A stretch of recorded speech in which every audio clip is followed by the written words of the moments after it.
छंद टॉपिक पर आज और कल। किसका? केवीएस का ईएमआरएस के आधार पर अनुमान लगा सकते हो, ईएमआरएस के आधार पर अनुमान लगा सकते हो क्योंकि सिलेबस बिल्कुल वही था और पेपर का स्तर थोड़ा सा अंतर हो सकता है, आगे पीछे तो 2-3 नंबर का अंतर हो सकता है, बहुत ज्यादा अंतर नहीं आएगा।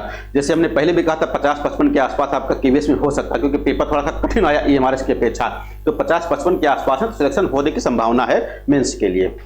चलिए भाई हम लोग बातचीत करते हैं छंद पे। तो छंद से जब भी कभी प्रश्न आता है तो एक तो शुरुआत से ही प्रश्न आ जाता है कि इसका अर्थ क्या है, इसकी उत्पत्ति कैसे होती है। जैसे रस है, छंद है, अलंकार है, किस प्रकार से इनकी व्युत्पत्ति हुई, किस प्रकार से बना, इनका अर्थ क्या है, यहां से प्रश्न आपके पूछने शुरू हो जाते हैं। तो सबसे पहला प्रश्न यहां पर आता है कि छंद शब्द कैसे बना है। तो छद धातु में, किसमें? छद धातु में असुन प्रत्यय के योग से, किससे? छद धातु में असुन प्रत्यय के योग से छंद शब्द की व्युत्पत्ति हुई है या छंद शब्द बना है। और इस छंद शब्द का अर्थ क्या होता है? आच्छादित करना। क्या है? आच्छादित करना, आह्लादित करना। आह्लादित करने का मतलब है प्रसन्न करना, खुश कर देना, और ढक लेना और प्रसन्न करना। यानी कि जैसे पर्यावरण आप पढ़ते हो तो पर्यावरण में क्या? परिधन, आवरण, चारों ओर का घेरा। तो वैसे ही यहां पर छंद का मतलब है आच्छादित करना, यानी कि चारों ओर से ढक लेना, कवर कर लेना। क्या हो जाएगा? कवर कर लेना, ढक लेना, ये इसका अर्थ हो जाता है किसका? छंद का। यानी कि कवर करने का मतलब क्या है? एक प्रकार से बांधने से। किससे? एक प्रकार से बांधने से है, यानी कि नियमों में बांध देता है। छंद क्या है? नियमों में बांध देता है। छंद की कुछ सीमाएं होती हैं, छंद के कुछ नियम होते हैं, उन नियमों में आपको बंद करके कविता लिखनी रहती है। तो वो छंद अलग अलग प्रकार के हो जाएंगे, तो आगे चर्चा होगी। तो छंद शब्द का अर्थ क्या है? तो छंद शब्द छद धातु के में असुन प्रत्यय के योग से बना है, जिसका अर्थ होता है आच्छादित करना, आह्लादित करना, ढक लेना, प्रसन्न करना। कभी कभी यहां से पूछ लेता है निम्नलिखित में से कौन सा छंद शब्द का अर्थ नहीं है या छंद शब्द का अर्थ नहीं है। तो यहां पर इनको याद रखेगा, चारों याद रखेगा, चारों में से कोई ना कोई एक नहीं होगा, बाकी होंगे। छंद शब्द का प्रथम उल्लेख कहां पर हुआ या छंद शब्द का सबसे पहले उल्लेख कहां पर हुआ? छंद हो गया, ये इस प्रकार के कुछ शब्द ऐसे होते हैं जिनका उल्लेख कहां पर हुआ, और कभी मिल जाए ऑप्शन ऋग्वेद, तुरंत लगा दो, ऋग्वेद में बहुत सी चीजों का उल्लेख हुआ है। तो छंद शब्द का भी सबसे पहले उल्लेख कहां पर हुआ? कहां पर? ऋग्वेद में। वेद कितने हैं सबको पता है? 4 वेद हैं, तो ऋग्वेद, सामवेद, यजुर्वेद और अथर्ववेद, ये 4 वेद हैं। चारों के बारे में पूछा जा सकता है। अगला है छंद शास्त्र को पिंगल शास्त्र भी कहते हैं। छंद शास्त्र को पिंगल शास्त्र भी कहते हैं। क्यों कहते हैं? क्योंकि इसके प्रणेता पिंगल ऋषि माने जाते हैं। क्या है? पिंगल ऋषि पिंगल शास्त्र लिखे, पिंगल ऋषि पिंगल शास्त्र लिखे, और पिंगल शास्त्र को ही छंद शास्त्र कहते हैं। तो छंद शास्त्र, पिंगल शास्त्र दोनों एक ही चीज है, केवल नाम बदला है। छंद शास्त्र इसलिए कहते हैं क्योंकि इसमें छंदों का ज्ञान कराया गया है, छंदों के बारे में जानकारी मिलती है, छंदों से संबंधित नियमों की जानकारी इसमें, इसलिए छंद शास्त्र कहते हैं। दूसरा, पिंगल शास्त्र इसलिए कहते हैं क्योंकि पिंगल मुनि के द्वारा, पिंगल ऋषि के द्वारा यह लिखा गया है, इसलिए इसको पिंगल ऋषि, पिंगल शास्त्र कहते हैं। छंद की परिभाषा, आखिर छंद कहते किसको हैं? छंद कहते किसको हैं? तो कभी कभी यहां पर भी पूछ लिया जाता है। तो क्या है? तुक, मात्रा, लय, विराम, वर्ण। तुक, मात्रा, लय, विराम, वर्ण आदि के नियमों में आबद्ध पंक्तियां या आबद्ध रचना छंद कहलाती है। यानी कि ऐसी काव्य रचना, ऐसी काव्य रचना जो तुक, लय, गति, यति और वर्ण, मात्रा आदि के नियमों से आबद्ध हो, वो क्या है? वो छंद कहलाती है। यानी कि ये आबद्ध रचना है, किनमें? नियमों में। अब बात आती है, यहां पर एक शब्द आया वर्ण, जो आपकी परिभाषा आई है छंद की परिभाषा, तो उसमें क्या क्या आया? वर्ण, मात्रा, यति, गति, है ना, और तुक, ताल, लय, ये सब क्या है? इनसे आबद्ध रचना छंद कहलाती है। तो ये आखिर है क्या? तुक क्या है? ताल क्या है? लय क्या है? वर्ण क्या है? मात्रा क्या है? यति क्या है? गति क्या है? इनके बारे में जानकारी होती है, कभी कभी यहां से पूछ लेते हैं। वर्ण 2 प्रकार के होते हैं। वर्ण कितने प्रकार के? 2 प्रकार के। कुछ लोग कहेंगे सर जी यहां पर वर्ण दो प्रकार के होते हैं, एक को कहते हैं स्वर, एक को कहते हैं व्यंजन। वो वर्णमाला में दो प्रकार के होते हैं। छंद शास्त्र में जो वर्ण होते हैं वो दो प्रकार के, एक को ह्रस्व वर्ण कहते हैं और दूसरे को गुरु या दीर्घ वर्ण कहते हैं। क्या कहते हैं? ह्रस्व, इसी को कहते हैं दीर्घ, यानी ह्रस्व वर्ण, और दूसरा क्या है? दीर्घ। दीर्घ को ही गुरु वर्ण भी कहते हैं। क्या कहते हैं? गुरु वर्ण भी कहा जाता है। तो छंद शास्त्र में ध्यान दीजिएगा, छंद शास्त्र में वर्ण दो प्रकार के। छंद शास्त्र में वर्ण कितने प्रकार के? तो छंद शास्त्र में वर्ण दो प्रकार के होते हैं, जबकि व्याकरण में छंद कितने प्रकार के, सॉरी वर्ण कितने प्रकार के? दो। वहां पर भी स्वर और व्यंजन होते हैं। दूसरा मात्रा।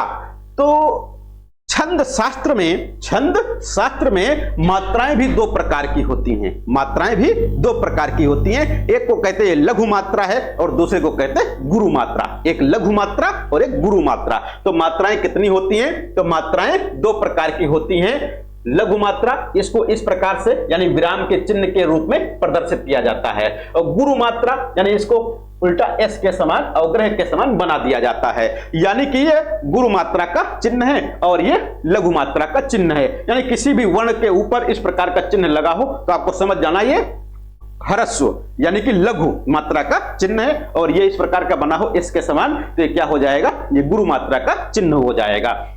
इसको यानी इसकी गिनती जब भी हम करेंगे तो इसकी गिनती दो में होती है, यानी दो। इसका क्या गिनते हैं? दो गिनते हैं। और इसको क्या गिनते हैं? एक गिनते हैं। यानी कि लघु मात्रा की गिनती एक के रूप में होती है और गुरु मात्रा की गिनती दो के रूप में होती है। यानी कि इसको जब भी गिनोगे दो गिनोगे और इसको एक गिनोगे।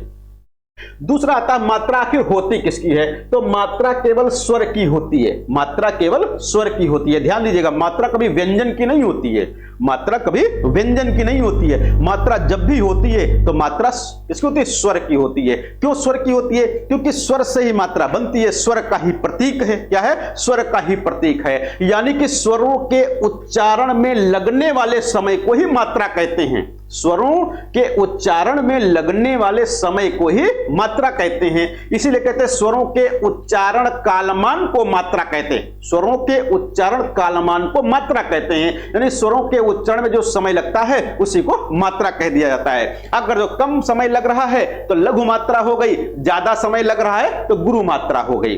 कैसे? कहां पर लघु होगी, कहां पर गुरु होगी, अभी आगे बात करेंगे। फिर बात आती है यति। यति का मतलब होता है विराम, और विराम को क्या कहते हैं? ठहरना। कहते हैं थोड़ा सा विराम कर लो फिर आगे बढ़ो, यानी थोड़ा सा आराम कर लो फिर आगे बढ़ो। तो यति का मतलब क्या हो गया? विराम। विराम को मतलब ठहरना। यानी कि जब भी कभी हम कविता पढ़ते हैं तो बीच बीच में कुछ समय के लिए रुकते हैं, कुछ समय के लिए रुकते हैं। तो कभी बहुत कम समय के लिए, कभी उससे ज्यादा समय के लिए, कभी उससे ज्यादा समय के लिए, कभी बहुत समय के लिए रुकते हैं। तो ये क्या है? ये विराम है। क्या है? विराम है। और विराम कितने होते हैं ये सबको पता है आपको। कहां पर? अगर कामता प्रसाद गुरु के अनुसार पढ़ोगे या आप व्याकरण में जाओगे तो विराम कई प्रकार के, ये प्रश्नवाचक चिन्ह है, ये पूर्ण विराम है, ये अल्प विराम है, ये अर्ध विराम है, ये उद्धरण चिन्ह है। इस प्रकार से कई विराम होते हैं। अलग अलग विद्वान अलग अलग संख्या बताते हैं, लेकिन यहां पर यति का मतलब विराम या ठहरना है। विराम या ठहरना, यानी कि जब छंद आप पढ़ते हो तो बीच में कहीं कामा लगा होता है, कहीं पूर्ण विराम लगा होता है, वो क्या है? विराम है, ठहरना।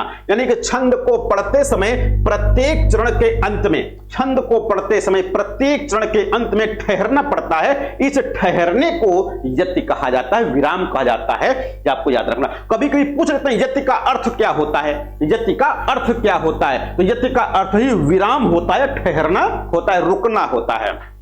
गति, यति का मतलब रुकना, यति का मतलब रुकना, विराम, और उसी का उल्टा है गति। गति माने चाल, प्रवाह।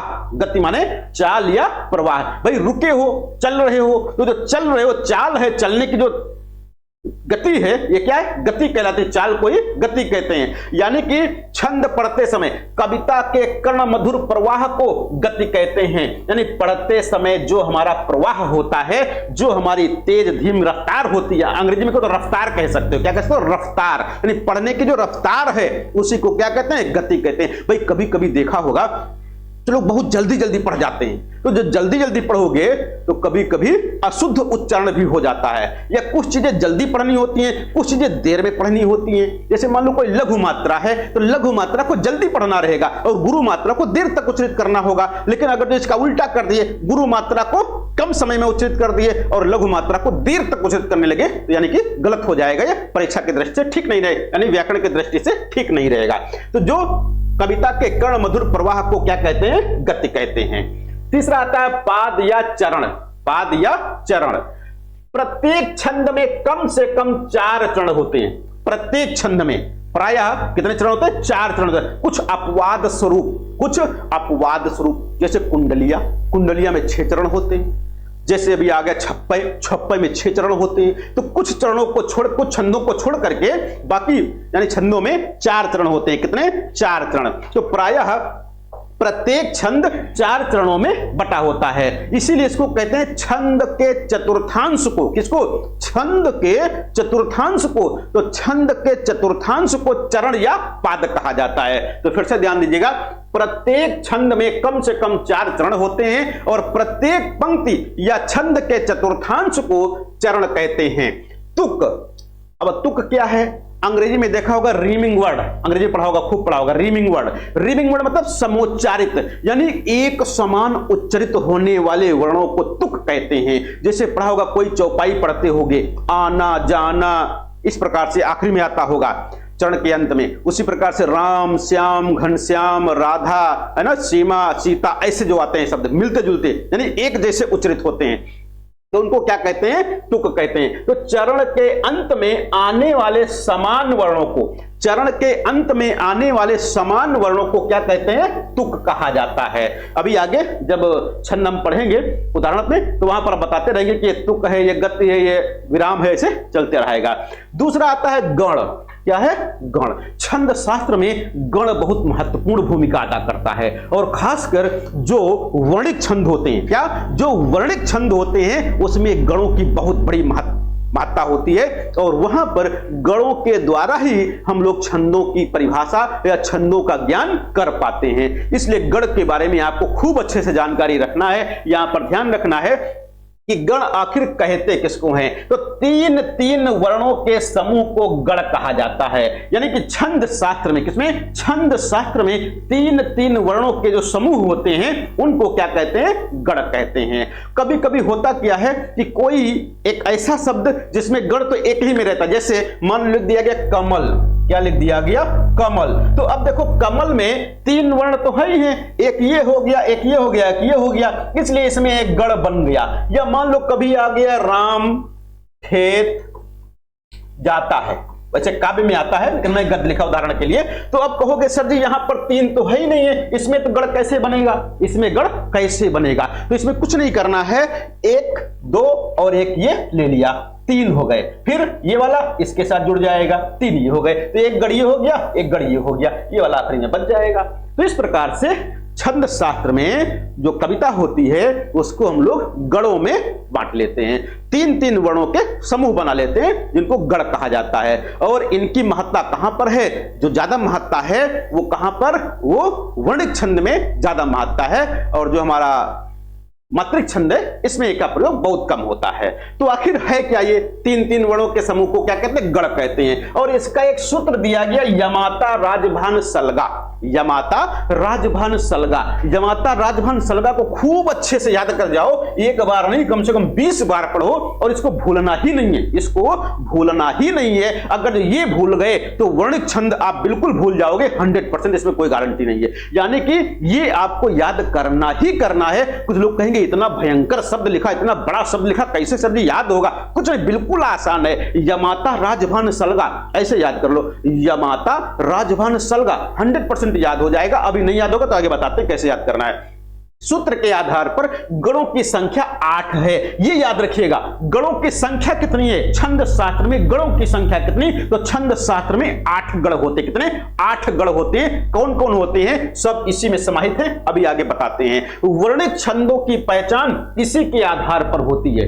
वर्णिक छंदों की पहचान इन्हीं गणों के आधार पर होती है। तो आपको ध्यान रखना, वर्णिक छंद अगर पहचानना है तो आपको गणों की संख्या याद करना बहुत जरूरी है। ये देखो इसके बारे में बताया गया। आखिर जो हमने सूत्र बताया था यमाता राजभान सलगा, क्या बताया? यमाता राजभान सलगा। कुछ लोग कहेंगे सर जी इतना बड़ा शब्द है कैसे याद होगा? देखो कैसे याद होगा। यमाता तीन तीन के याद कर लो, यमाता राजभान सलगा, इस प्रकार से लिख लो, यमाता राजभान सलगा। अब ऐसे तो याद रहेगा, यमाता राजभान सलगा, इतना याद कर लो, आराम से याद हो जाएगा। तो यमाता राजभान सलगा हो गया। अब ये 8 जो गढ़ होते हैं, ये जो 8 गढ़ होते हैं इन्हीं से बने हुए, इन्हीं से गढ़ बने होते हैं। क्या होते हैं? इन्हीं से गढ़ बनते हैं। अब कैसे गढ़ बनते हैं तो यहां पर ध्यान दो, जो एक एक अक्षर है इसको आपको निकाल लेना है। जैसे या, तो या हमने निकाल लिया, ठीक है। और क्या जोड़ देना है? गढ़ जोड़ देना है। क्या? गढ़। तो या से क्या हो गया? यगढ़ बन गया। फिर देखो मां, तो मां से क्या बनेगा? मगण। फिर ता से तगण। अब यहां पर मात्रा नहीं लेना है। फिर रा से रगण। फिर जा से जगण हो जाएगा। क्या हो जाएगा? जगण हो जाएगा। फिर जा के बाद हो गया भा, भा से क्या बन गया? भगण बन गया। फिर ना से क्या बन गया? नगण बन गया। फिर सा से क्या बन गया? सगण बन गया। अब देखो आखिरी में बचा ला और गा, तो ये आपके बचे ही नहीं। यानी कि कितने हो गए? 1 2 3 4 5 6 7 और 1 8 हो गए। ये 8 गढ़ होते हैं। गढ़ों के नाम हैं। क्या है? गढ़ों के नाम है। तो कोई कह ले गणों के नाम क्या? तो यगण, मगण, तगण, रगण, जगण, भगण, नगण और सगण, ये 8 गण हैं, गणों के नाम हैं। अब यहां से प्रश्न पूछा जाता है कि यगण में कितनी मात्राएं होती हैं और किस क्रम से मात्राएं होती हैं, नगण में कौन कौन सी मात्राएं और किस क्रम से होती हैं, सगण में कौन सी मात्राएं और किस किस क्रम से होती हैं। तो हर एक गण की मात्राएं आपको याद रखना है। तो इसके लिए भी बहुत आसान है। क्या करना है? शुरुआत का शब्द लिखना है। क्या? यमाता। तो इसमें क्या हो गया? यमाता। क्या हो गया? यमाता। फिर क्या करना है? आगे वाला छोड़ते जाना, पीछे से एक पकड़ते जाना है। तो मान लो या वाला इसमें आ गया, यमाता हो गया, फिर या छोड़ दिया तो क्या बचा? माता बचा। क्या बचा? माता बचा। और आगे से एक लोगे तो क्या हो जाएगा? रा, मातारा। क्या हो जाएगा? मातारा। यानी कि मात्रा के साथ लेना है। फिर आगे देखो क्या बचा? ताराज। क्या बचा? ताराज हो गया। फिर क्या बचेगा? राजभा। क्या हो जाएगा? राजभा। फिर क्या हो जाएगा? जभान। क्या होगा? जभान। फिर क्या हो जाएगा? भानस। क्या हो जाएगा? भानस। फिर अगला क्या बचा? नसल। फिर क्या बचेगा? सलगा। जब तक 3-3 बनते रहेंगे तब तक बनाते रहेंगे। अब कुछ लोग कहेंगे 2 बच के अक्षर जी क्या करोगे? 2 का बनता ही नहीं है, 3 वर्ण होने चाहिए, 3 तक हमने बना दिया। यमाता राजभान सलगा। यमाता राजभान सलगा। तो यमाता, मातारा, ताराज, राजभा, जभान, भानस और नसल सलगा, ये बन गए। अब यहां पर क्या करना है कि आखिर यमाता में कौन कौन सी मात्राएं हैं, तो हमको ध्यान रखना है कि यहां पर जो गुरु दीर्घ वर्ण है उसकी 2 मात्राएं होती है। क्या होती है? 2 मात्राएं होती हैं। और जो ह्रस्व वर्ण है तो इसकी 1 मात्रा होती है। तो यहां पर देखो ह्रस्व है तो इसकी क्या मात्रा होगा? 1 मात्रा। इसकी कितनी? 2 मात्राएं। इसकी कितनी? 2 मात्राएं। यहां पर भी देखो 2 मात्राएं, 2 मात्राएं और गुरु मात्रा, तो तीनों गुरु मात्रा। यहां पर देखो गुरु, गुरु और लघु। यहां पर गुरु, लघु और गुरु। यहां पर लघु, गुरु और लघु। यहां पर क्या हो जाएगा? गुरु, लघु, लघु। यहां पर तीनों लघु हो जाएंगी। यहां पर पहली लघु, दूसरी लघु और तीसरी गुरु हो जाएगी। ये मात्राओं का क्रम है। ये क्या है? ये मात्राओं का क्रम है। जैसे अभी कोई पूछ ले यगण में मात्राएं होती हैं, किसमें? यगण में कौन कौन सी मात्राएं होती हैं, तो तुरंत यगण से आपको क्या लिखना है? यमाता लिखना है। क्या लिखना है? यमाता लिखने हैं। और यहां पर देखो गुरु मात्रा, यहां पर गुरु मात्रा, यहां पर लघु मात्रा। यानी कि यगण छंद में पहले लघु मात्रा होगी, फिर गुरु होगी, फिर गुरु होगी। अगर इस प्रकार से कहीं पर मात्रा लग रही है तो गण कौन सा हो जाएगा? यगण हो जाएगा। इसी प्रकार से भी कहते हैं नसल, यानी नगण में कौन कौन सी मात्राएं होती हैं। नगण में तो क्या करना है? नगण से हमने बताया था नसल बनेगा। क्या बनेगा? नसल। तो यहां पर देखो सब में छोटा की मात्रा है, तो ये लघु, लघु, लघु। यानी कि नगण में कहां पर? लघु, लघु, लघु। ये 3 लघु मात्राएं होती है क्रम से। तो जहां पर 3 क्रम से लघु मात्राएं होंगी वहां पर उस गण को क्या कहोगे? नगण कहोगे। इसी प्रकार से जैसे कहते हैं मगण में कौन कौन सी मात्राएं होती हैं, किसमें? मगण में कौन कौन सी मात्राएं होती हैं। तो क्या करना है? यहां पर बताया थे मगण में मातारा, क्या लिखोगे, मातारा लिखोगे। तो क्या हो जाएगा, गुरु गुरु और गुरु, यानी मगण छंद में तीनों मात्राएं कैसी होती हैं, गुरु मात्राएं। तीनों छंद में मात्राएं कैसी, गुरु मात्राएं होती हैं। ये मात्राएं लगाना और गण पहचानना आप लोग जान गए, या कोई दिक्कत किसी को तो जल्दी से हम लोग इस पर बातचीत कर लें। हाँ, किसी को कोई दिक्कत हो कि गण कैसे बनाएंगे, गण में मात्राएं कैसी हैं, कैसे निकालेंगे, कोई दिक्कत है किसी को, या क्लियर हो गया, आगे बढ़ें।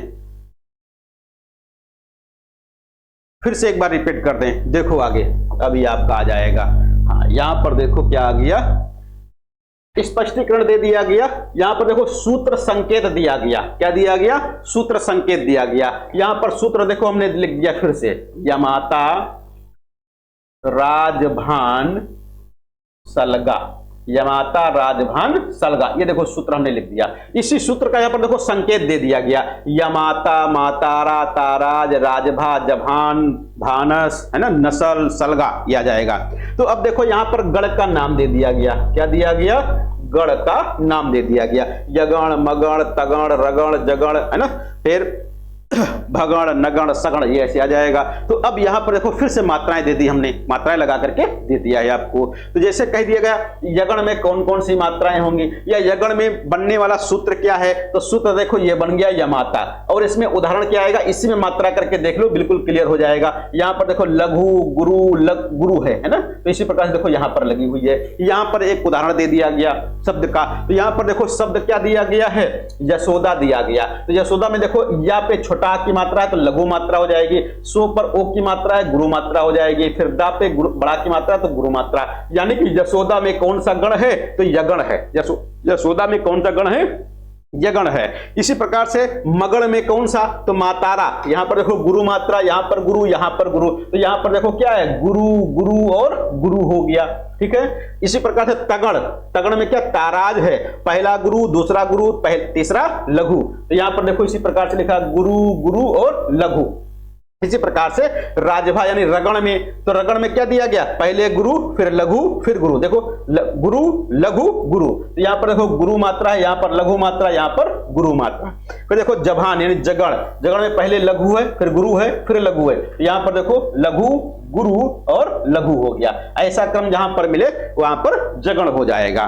फिर आगे आता है आपका भानस यानी भगण, तो भगण में देखो पहले गुरु मात्रा होगी फिर लघु होगी फिर लघु होगी, तो यहां पर देखो गुरु मात्रा है पहले फिर लघु लघु है, तो यहां पर देखो गुरु मात्रा लघु मात्रा और लघु मात्रा। नगण में देखो क्या, नसल लघु लघु लघु, तो यहां पर देखो नमन ऐसे लिखा है। फिर देखो सगण में पहला लघु दूसरा लघु तीसरा गुरु, तो यहां पर देखो पहला लघु दूसरा लघु और तीसरा गुरु हो जाएगा। तो इस प्रकार से हम लोग निकाल लेंगे। ये शब्दों के उदाहरण दिए गए, क्या है, शब्दों के उदाहरण दिए गए हैं, इस प्रकार से आपको निकालना है। अभी भी अगर कोई दिक्कत है तो आगे जब उदाहरण आएंगे वहां पर हम लोग पहचान लेंगे कि किस प्रकार से हम लोग गण पहचानेंगे, गणों में मात्राएं लगाएंगे।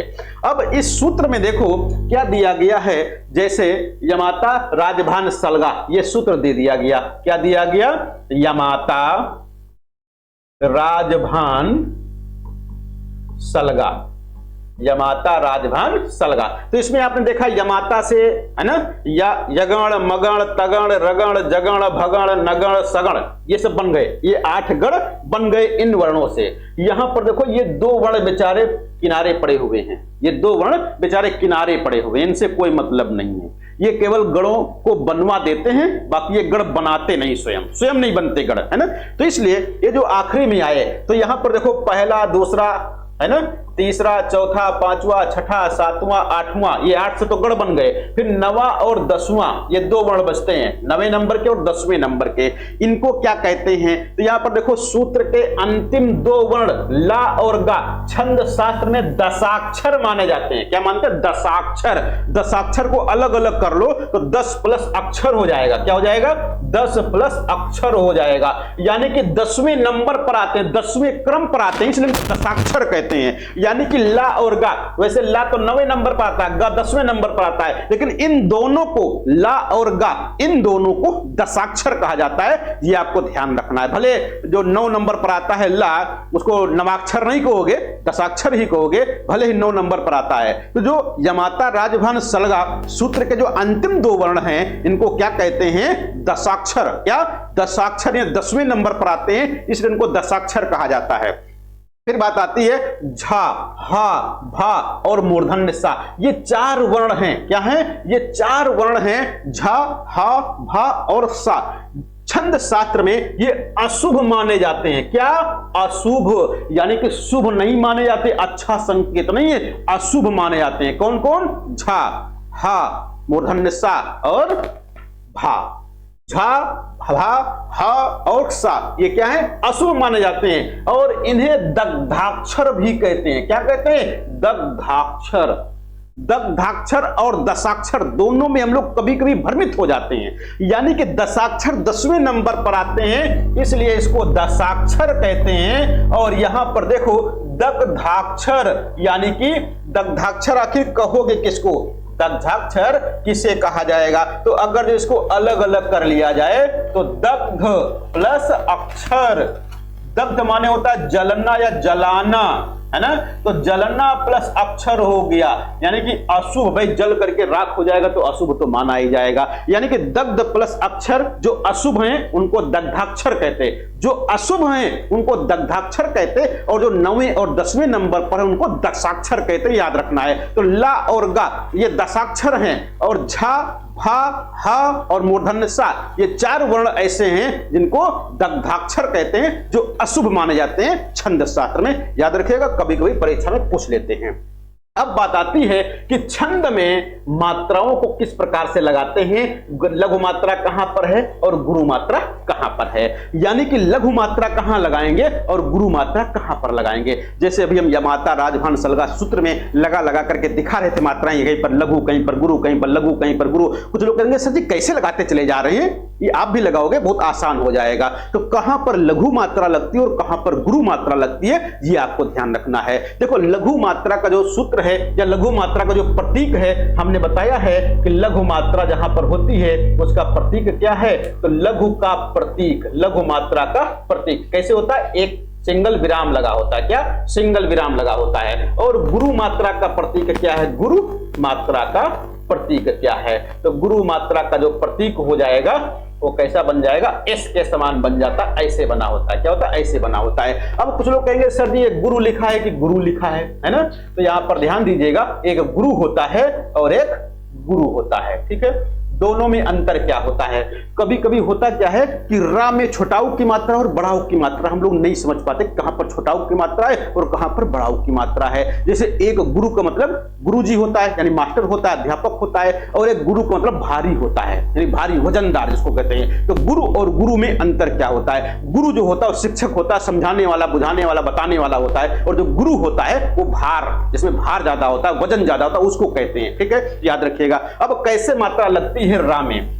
रा में छोटाऊ की मात्रा कैसे लगेगी और बड़ाऊ की मात्रा कैसे लगेगी, ये आपको ध्यान रखना है। अगर जो ये वाला जो गोला होता है ये पूरा मुड़ जाए तो ये बड़ाऊ की मात्रा है। क्या है? रा में बड़ाऊ की मात्रा लगाते समय गोला पूरा मोड़ देना है। क्या करना है? गोला पूरा मोड़ देना। जैसे तो हमने देखो मोड़ दिया। और अगर छोटाऊ की मात्रा लगानी है तो यहां पर क्या करना है? मोड़ना नहीं है, सीधे ऐसे लगा देना। यहां से शुरू करना, ऐसे शुरू कर देना है, या हल्का सा मोड़ा या हल्का सा मोड़ दिया। ठीक है, पूरा नहीं मोड़ना है। अगर जब पूरा मोड़ दोगे तो फिर वो बड़ाऊ की मात्रा हो जाएगी, छोटाऊ की मात्रा नहीं रह जाएगी। तो ये ऐसे मोड़ देना है, बस छोटाऊ की मात्रा हो गई। जैसे रुपया लिखते हैं, क्या लिखते हैं? तो रुपया। कुछ लोग क्या करते हैं? एक ही जैसा लिख देते हैं, चाहे रुपया कहो और चाहे रूप कहो, एक ही जैसे लिख देते हैं। तो रूप में देखो बड़ाऊ की मात्रा लगी है, पूरा गोला मुड़ गया। यहां पर देखो रुपया में केवल हल्का सा मुड़ा, बाकी का पूरा वैसे ही सीधा सीधा है। तो रूप और रुपया दोनों में अंतर है, आपको ध्यान रखना है। रूप में बड़ाऊ की मात्रा है और रुपया में छोटाऊ की मात्रा है। ये थोड़ा अलग प्रकार से रा में छोटाऊ की और बड़ाऊ की मात्रा लगती है। अब देखो कहां पर लघु मात्रा और कहां पर दीर्घ मात्रा यानी गुरु मात्रा होगी, इसका निश्चय कैसे होगा। तो चाहे लघु मात्रा के नियम जान लो और चाहे गुरु मात्रा के नियम जान लो, बस क्लियर हो जाएगा। यानी कि जो लघु स्वर होते हैं यानी ह्रस्व स्वर क्या होते हैं, जो ह्रस्व स्वर होते हैं, जैसे छोटा आ, छोटी ई, छोटा ऊ, छोटी ई, छोटा ऊ और छोटा आ, ये जहां पर होते हैं यहां पर लघु मात्रा होती है। क्या होती है, लघु मात्रा होती है। कैसे देखो भैया के ह्रस्व मात्राओं से युक्त वर्ण की लघु मात्रा होती है। जैसे कमल हम लिख दिया, क्या लिख दिया गया, कमल लिख दिया। तो कमल में देखो क में छोटा की मात्रा, मा में छोटा की मात्रा, ल में छोटा की मात्रा, इसलिए यहां पर क्या है, लघु मात्रा हो जाएगी। इसी प्रकार से अगर जो लिख दिया कमाल, क्या लिख दिया गया, कमाल लिख दिया गया। तो अब देखो यहां पर छोटा की मात्रा, यहां पर बड़ा की मात्रा, इसलिए गुरु मात्रा हो जाएगी और यहां पर छोटा की मात्रा फिर हो जाएगी। ठीक है, तो जहां पर ह्रस्व यानी छोटा आ, छोटी ई और छोटा उ की मात्रा होती है वहां पर ह्रस्व स्वर यानी ह्रस्व मात्रा होती है, कैसे लघु मात्रा, यहां पर लघु मात्रा इसको कहते हैं, तो लघु मात्रा होती है। दूसरा कि कु मति मधु, यहां पर देखो छोटी ई की मात्रा है, यहां पर छोटा उ की मात्रा है, यहां पर छोटी ई की, यहां पर छोटा उ की, और यहां पर साथ साथ देखो क्या है, छोटा आ की मात्रा है, इसलिए यहां पर भी लघु मात्रा हो जाएगी। हलंत युक्त व्यंजन की लघु मात्रा होती है, यानी कि जिन व्यंजनों में यानी जो मूल व्यंजन होते हैं, यानी कि व्यंजन तो उसे कहते हैं जो मूल होगा। तो अगर जो किसी वर्ण में हलंत लगा हुआ है, क्या है, हलंत लगा हुआ है, तो हलंत का मतलब है कि उसमें कोई स्वर मिला हुआ नहीं है। तो अगर जो किसी वर्ण में हलंत लगा हुआ है तो आपको समझ जाना है कि इसकी लघु मात्रा होगी। क्या होगी, लघु मात्रा होगी। जैसे पश्चात लघु मात्रा, अहम लघु मात्रा, क्लियर हो गया। यहां पर देखो लघु, यहां पर भी लघु, यहां पर देखो गुरु हो जाएगी, यहां पर गुरु हो जाएगी। क्यों, क्योंकि यहां पर एक आधा अक्षर आया तो आधे अक्षर की मात्रा इसके साथ जुड़ जाएगी। अभी आगे जुड़ेगी, कैसे बताएंगे। फिर तीसरा नियम आता है, यदि कोई अर्ध अक्षर हो, यदि कोई अर्ध अक्षर हो परंतु वह किसी पूर्ण अक्षर के बाद हो तो उस अर्ध अक्षर के लिए एक मात्रा लगती है। यानी कि यदि कोई शब्द लिखा है और उसमें एक आधा अक्षर आ गया, क्या आ गया, आधा अक्षर आ गया, और उस आधे अक्षर से पहले एक कोई पूर्ण अक्षर हो यानी पूरा अक्षर हो, तो उस अर्ध अक्षर के लिए एक मात्रा लगती है। जैसे यहां पर देखो क्या है, आधा अक्षर है, तो यहां पर लघु मात्रा होगी। क्यों, क्योंकि इससे पहले देखो एक पूर्ण अक्षर है तो इसकी एक मात्रा हो गई। यहां पर भी देखो हलंत लगा हुआ है यानी कि कोई स्वर नहीं है, एक मात्रा हो गई। यहां पर देखो यह है, इसकी गुरु मात्रा हो जाएगी। यानी कि अगर जो कोई शब्द में कोई आधा अक्षर आया है और उस आधा अक्षर से पहले कोई पूरा अक्षर है तो उस आधे अक्षर की एक लघु मात्रा लग जाती है, बाकी तो जो है उसका लगेगी ही। दूसरा, यदि कोई शब्द अर्ध अक्षर से ही शुरू होता है, अभी हमने कहा कि यदि आधा अक्षर आए और उससे पहले कोई पूरा अक्षर हो तो उस आधे अक्षर की मात्रा लग जाती है। लेकिन कभी कभी क्या होता है कि कोई शब्द ऐसा होता है जो शुरुआत में ही आधा अक्षर आ जाता है। तो अगर जो किसी शब्द के शुरुआत में ही आधा अक्षर आ गया है या कोई शब्द ऐसा है जो अर्ध अक्षर से ही शुरू हो रहा है तो उस अर्ध अक्षर की मात्रा नहीं लगती है। क्या है, नहीं लगती है। जैसे देखो लिखा त्याग, तब त्याग में अगर जो कोई मात्रा आपको लगानी हो तो इस ता की कोई मात्रा नहीं होगी, या की गुरु मात्रा और गा की एक मात्रा हो जाएगी। तो क्लियर हो गया कि अगर जो मान लो कोई शब्द लिखा है और वो शब्द आधे अक्षर से ही शुरू हो रहा है तो उस आधे अक्षर की जो पहला वाला है उस पहले वाले आधे अक्षर की कोई मात्रा नहीं लगती है, ये नियम है। लेकिन यही आधा अक्षर यदि किसी शब्द के बीच में आ जाए, शब्द के अंत में आ जाए तो वहां पर आधा अक्षर की मात्रा लग जाती है। जैसे हमने पश्चात में लगाई, कहां, पश्चात में। यहां पर देखो हमने इसकी भी आधा एक मात्रा लगाई और इसकी भी देखो एक मात्रा लगा दी, क्योंकि ये बीच में है और ये अंत में है। तो अगर जो शब्द के अंत में, शब्द के बीच में कोई आधा अक्षर आया है तो उस आधा अक्षर की लघु मात्रा लग जाती है।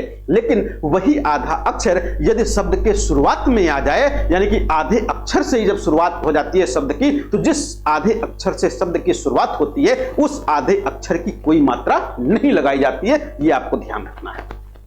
यदि किसी अक्षर के बाद दो अर्ध अक्षर लगातार हो, यानी कभी कभी देखा होगा दो अक्षर लगातार आधे आधे आ जाते हैं, जैसे उज्ज्वल, क्या है, उज्ज्वल। तो अब देखो दिक्कत यहां पर क्या हो जाएगा, कैसे लगाओगे। तो उन दोनों अर्ध अक्षरों की एक ही मात्रा लगती है, दो अलग अलग मात्राएं नहीं लगती हैं। यानी कि आधे अक्षर की एक मात्रा तो होती है, आधे अक्षर की एक मात्रा होती है। यदि वो बीच में आ रहा है, शब्द के अंत में आ रहा है, तो यदि शब्द के पहले आ रहा है, शुरुआती आधे अक्षर से हो रही है, तो उस आधे अक्षर की मात्रा नहीं लगती है। लेकिन कभी कभी होता क्या, दो आधे अक्षर एक साथ आ जाते हैं। प्रारंभ में तो खैर कभी नहीं आएंगे, लेकिन अंत में, बीच में आएंगे, या अंत में भी आ सकते हैं। तो आधे आधे अक्षर जब दो बार आए, आधे आधे अक्षर जब दो बार आए, कभी कभी क्या होता है, वही अक्षर दोबारा आ जाता है, और कभी कभी अलग अलग होते हैं। तो चाहे अलग अलग हो, चाहे वही हो, लेकिन दो आधे अक्षर एक साथ आ जाएं, तो उन दोनों में से एक की ही मात्रा लगती है, एक की नहीं लगती है। जैसे उज्ज्वल, तो उज्ज्वल में देखो छोटाऊ की मात्रा एक है, और की एक है, ला की एक है। अब देखो ये दो बार आधा आधा अक्षर आ गया है, इसलिए इसकी केवल एक ही मात्रा लगेगी। क्या लगेगी? एक ही मात्रा लगेगी। ये नियम आपका कह रहा है कि यदि कोई दो अक्षर लगातार आ जाएं, तो उन दोनों में से किसी एक की ही मात्रा लगती है, दूसरे वाले की नहीं लगती है। अगला नियम क्या कहता है? यदि दो गुरु वर्णों के बीच में कोई आधा अक्षर आ गया हो, यानी कि कोई दो गुरु मात्राएं हो, दो गुरु वर्ण हो, उनके बीच में अगर कोई आधा अक्षर आ गया, तो उस आधे अक्षर की कोई मात्रा नहीं लगती है। अभी देखो हमने शुरुआत में क्या पढ़ा था कि आधा अक्षर की एक लघु मात्रा होती है, आधे अक्षर की एक लघु मात्रा होती है। फिर ये पढ़ा कि यदि शब्द के बीच में, शब्द के अंत में अगर जो आधा अक्षर आता है, तो उसकी मात्रा होती है, वही लघु मात्रा होती है। लेकिन यदि किसी शब्द की शुरुआत ही आधे अक्षर से होती है, तो जिस आधे अक्षर से शब्द की शुरुआत होती है, उस आधे अक्षर की मात्रा नहीं लगाई जाती है। और दूसरा कहा गया कि यदि दो अक्षर आधे आधे आ जाएं, तो उनमें से किसी एक की ही मात्रा लगाई जाती है। अगला नियम क्या है कि यदि दो गुरु मात्राएं हों, दो गुरु मात्राएं हों, और उनके बीच में अगर जो आधा अक्षर आ जाए, तो उस आधा अक्षर की मात्रा नहीं लगाई जाती है। भैया किसी का माइक खुला हुआ बंद कर लो। तो दो गुरु वर्णों के बीच में कोई अर्ध अक्षर आया हो, तो उस अर्ध अक्षर की कोई मात्रा नहीं लगाई जाती है। जैसे देखो यहां पर आत्मा लिखा है, क्या लिखा है? आत्मा। तो आत्मा में देखो हमने क्या कहा, बड़ा आ आधा ता और मां, बड़ा की मात्रा। तो अब देखो बड़ा आ की गुरु मात्रा हो गई, मां की बड़ा गुरु मात्रा हो गई। अब यहां पर अभी हमने इससे पहले कहा था कि आधा अक्षर यदि बीच में आए, तो उसकी एक लघु मात्रा होती है। लेकिन एक कंडीशन और लग दी गई कि अगर जो गुरु मात्रा के बाद फिर गुरु मात्रा है और बीच में आधा अक्षर आया हुआ है, तो इस आधे अक्षर की कोई मात्रा नहीं लगाई जाती है, यानी कि इसको काट दिया जाएगा, इसमें कोई मात्रा नहीं लगेगी। क्योंकि आत्मा, बड़ा आ और मां में बड़ा की मात्रा, दो गुरु मात्रा लग जाएंगी, बीच से लघु मात्रा गायब होगी, इसमें नहीं लगाया जाएगा, गिनती नहीं किया जाएगा। ये आपको ध्यान रखना है। जो संयुक्त व्यंजन होते हैं, जो संयुक्त वर्ण होते हैं, खासकर छात्र ज्ञ, क्षत्र ज्ञ, जो संयुक्त वर्ण होते हैं, श्राव्य इसके अंतर्गत आ जाता है। तो इनकी लघु मात्रा ही होती है, गुरु मात्रा नहीं होती है। क्या होती है? इनकी लघु मात्रा ही होती है, गुरु मात्रा नहीं होती है। कुछ लोग कहेंगे सर जी क्यों नहीं होती है, इसमें तो कई वर्ण मिले हुए हैं। तो यहां पर देखो अभी हमने देखा छा, ये छा किससे मिलकर के बना हुआ है? तो भाई यहां पर देखो क, स और आ, ये सब मिलकर बना है, क, स और आ, इससे मिलकर के बना हुआ है। तो अभी हमने कहा इसको और थोड़ा सा संक्षेप करो, तो क्या बन जाएगा? क और सा बन जाएगा। यही तो हो गया। तो अभी हमने कहा क्या कि यदि कोई शब्द आधे अक्षर से शुरुआत हो रहा है, तो उस आधे अक्षर की मात्रा नहीं लगती है। तो यहां पर देखो आधा तो ये है, इसकी मात्रा कहां से लगेगी? इस वाले की मात्रा लगेगी, तो जो कि लघु मात्रा होगी। तो इसके लिए क्या होगा? लघु मात्रा ही लगेगी। त्रा के लिए लघु मात्रा ही लगेगी, ज्ञा के लिए लघु मात्रा ही लगेगी, श्रा के लिए लघु मात्रा ही लगेगी। ये आपको ध्यान रखना है। अगला आता है चंद्र बिंदु। अगर जो किसी शब्द पर, किसी वर्ण पर चंद्र बिंदु है, यदि किसी शब्द या वर्ण पर चंद्र बिंदु है, तो उस चंद्र बिंदु की लघु मात्रा होती है, चंद्र बिंदु की लघु मात्रा होती है। जैसे अभी कह दिया गया हंस, क्या कह दिया गया?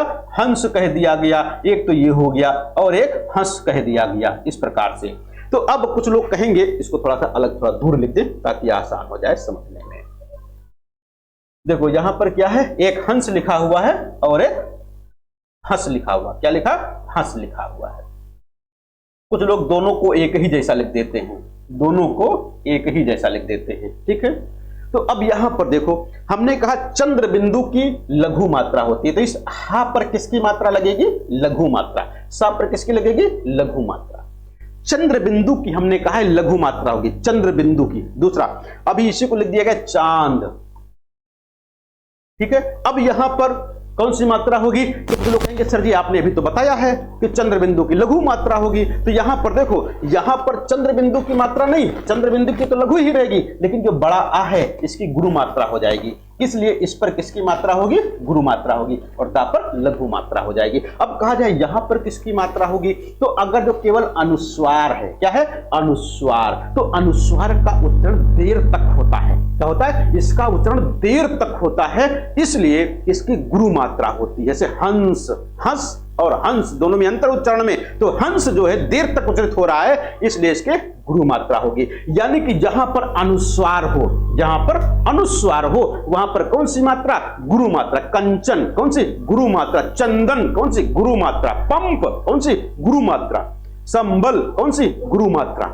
यानी कि जहां पर चंद्र बिंदु हो वहां पर लघु मात्रा, और जहां पर अनुस्वार हो वहां पर गुरु मात्रा होगी, ये आपको ध्यान रखना है। आगे बात आती है दीर्घ मात्रा संबंधी दशाएं, यानी दीर्घ मात्राएं कहां कहां लगेंगी, दीर्घ मात्राएं कहां कहां लगेंगी, ये आपको समझना है। अनुस्वार युक्त, जिसकी भी चर्चा किए हैं, प्रायः दीर्घ गुरु मात्रा वाले माने जाते हैं। जैसे कंत गुरु मात्रा, आनंद गुरु मात्रा, कुंज गुरु मात्रा है।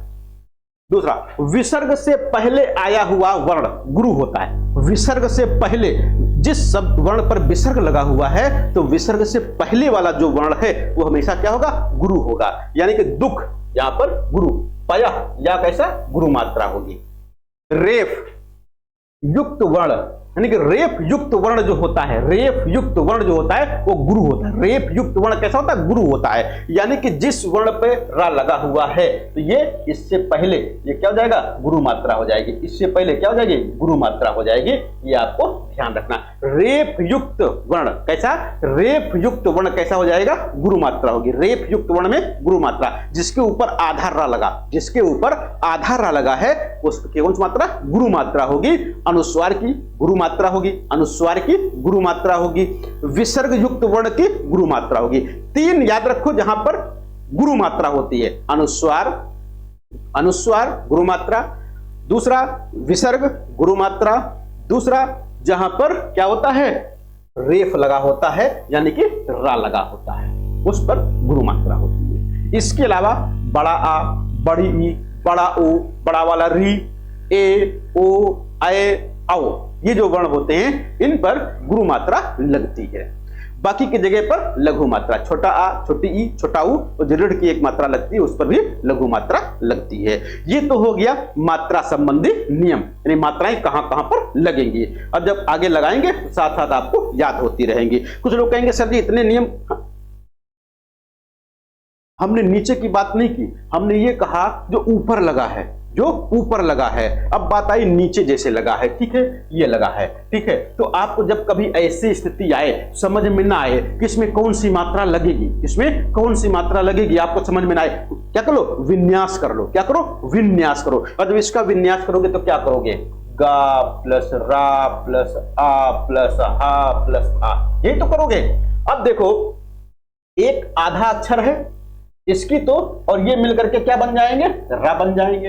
ये तो आधा अक्षर है। अब इसकी शुरुआत किससे हो रही है? आधे अक्षर से हो रही है। किससे? आधे अक्षर से हो रही है। इसलिए इस गा की कोई मात्रा नहीं लगेगी, यानी कि इस पर एक मात्रा, इस पर एक मात्रा लगेगी। ये आपको ध्यान रखना है, क्योंकि शुरुआत किससे हो रही है। नियम पहले ही बताया गया कि यदि किसी शब्द के शुरुआत में ही आधा अक्षर आ जाए तो उस आधे अक्षर की कोई मात्रा नहीं लगती है। क्लियर हो गया? अभी को जैसे ज्ञान आ गया, क्या? ज्ञान। तो कुछ लोग कहेंगे सर जी यहां पर देखो गया है, इसकी हमने बताया लघु मात्रा, लेकिन यहां पर बड़ा आ मात्रा है, इसलिए इसकी गुरु हो जाएगी। क्या हो जाएगी? गुरु मात्रा हो जाएगी। अगर मात्रा संबंधी कोई दिक्कत तो अभी आगे हम लोग लगाएंगे, मात्राएं लगाते चलेंगे, वहां पर क्लियर हो जाएंगे। बार बार पढ़ोगे, बार बार मात्राएं लगाओगे, आराम से नियम आपको याद हो जाएंगे। हाँ बिल्कुल बिल्कुल।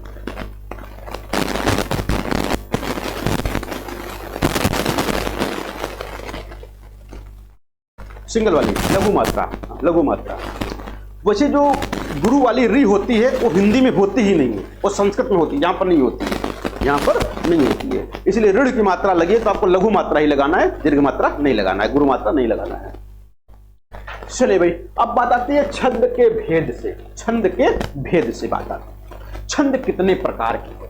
छंद भेद का मतलब है छंद कितने प्रकार के होते हैं। कभी कभी ये प्रश्न पूछ लेते हैं छंद कितने प्रकार के होते हैं। छंद 2 प्रकार के होते हैं, कहीं कहीं लिखा मिल जाएगा छंद 3 प्रकार के होते हैं। अब परीक्षा में ही आ गया छंद कितने प्रकार के होते हैं, 2 3 ऑप्शन दोनों मिल गया तो क्या करोगे, 2 लगाओगे कि 3 लगाओगे? दिक्कत हो जाएगी कि सर जी बताए 2 भी होता है, सर जी बताए 3 भी होता है। 2 लगाना है कि 3 लगाना है?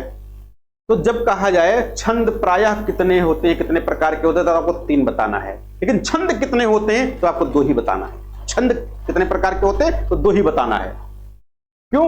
क्योंकि जब काव्यशास्त्र लिखा जा रहा तब 2 ही थे। ये आधुनिक विद्वान जो आपके सूर्यकांत त्रिपाठी निराला हैं, उन्होंने मुक्तक छंद की शुरुआत की, मुक्तक छंद के प्रणेता बने।